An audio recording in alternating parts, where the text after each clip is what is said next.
Shalom, salam damai sejahtera di dalam Kristus Yesus Tuhan kita yang hidup, yang luar biasa. Tuhan Yesus, Tuhan yang sangat mengasihi kita dengan kasih yang sempurna. Dalam kesempatan ini, dalam suasana Natal ini, saya menyampaikan secara singkat apa yang menjadi makna Natal bagi kita. Saya ambil dari kitab Matius. Ya, kitab Matius pasal yang ke-1, saya akan membaca ayatnya yang ke-23. Injil Matius pasal 1 ayat 23 berkata demikian.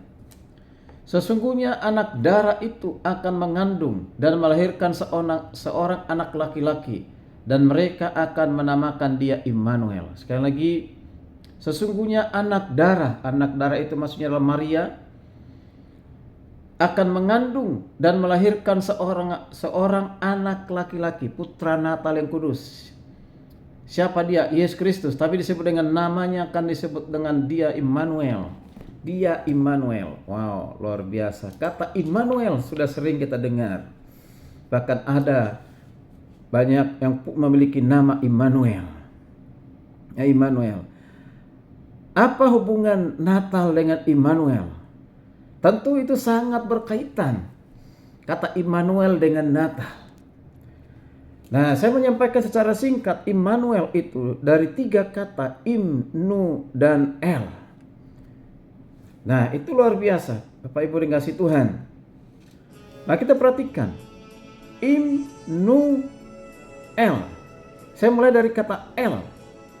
El itu dalam bahasa Ibrani ada kata Eloah, ada El. Itu menunjukkan kepada Allah, Tuhan, ya, yaitu ada Eloah, El Shaddai, ya, dan ada nama-nama yang lain menggunakan kata El, dan itu sangat cukup banyak dalam Perjanjian Lama.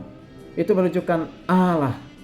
Lalu ada kata Nu, itu menunjukkan keadaan, posisi, menunjukkan posisi keadaan Allah. Allah yang bagaimana? Allah yang menyertai kita. Allah dengan beserta kita. Siapakah Allah yang beserta dengan kita itu?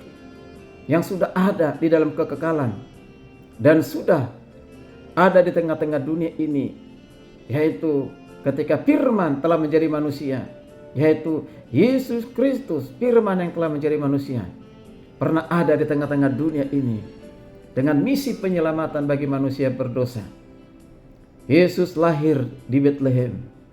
Bethlehem itu adalah disebut dengan rumah roti, yaitu Bethlehem Ephrata. Ephrata itu adalah roti hidup. Yesus lahir, yang adalah roti hidup itu lahir di Bethlehem. Roti hidup itu lahir di rumah roti, yaitu Bethlehem. Puji Tuhan. Nah, perhatikan bahwa Yesus Kristus memperkenalkan Bapa, memperkenalkan Yesus, memperkenalkan Roh Kudus. Trinitas, Allah Tritunggal, Bapa, Anak, dan Roh Kudus. Ketiganya yang Esa, Allah yang kudus.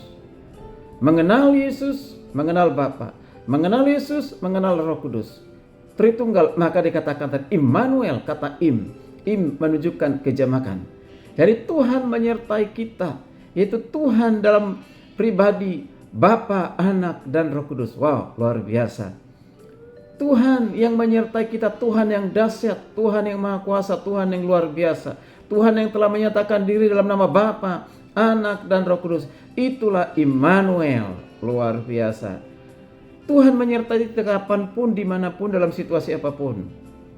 Banyak orang memprediksi bahwa tahun 2025 itu adalah tahun penuh dengan penderitaan, kesulitan, terutama kesulitan ekonomi. Hal seperti ini sudah sering terjadi di tahun-tahun sebelumnya.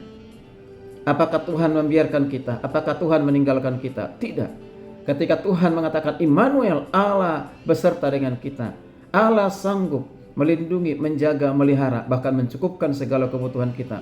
Percayalah, tahun 2025 tetap tahun di mana Tuhan memberkati, melindungi kita, dan sekaligus tahun itu menjadi tahun penuaian jiwa-jiwa bagi kita, untuk hormat kemuliaan bagi nama Tuhan. Tetaplah semangat untuk menjadi saksi Kristus, memberitakan Yesus yang telah lahir itu, Yesus juru selamat kita itu, Yesus adalah Tuhan kita yang sejati itu. Beritakan kapanpun, dimanapun, dan siapapun, beritakan bahwa Yesus Kristus adalah Tuhan. Dia adalah satu-satunya jalan kebenaran hidup, dan tidak seorang pun yang datang kepada Tuhan, yang datang ke surga, hanya melalui Yesus Kristus. Shalom, Tuhan Yesus berkati.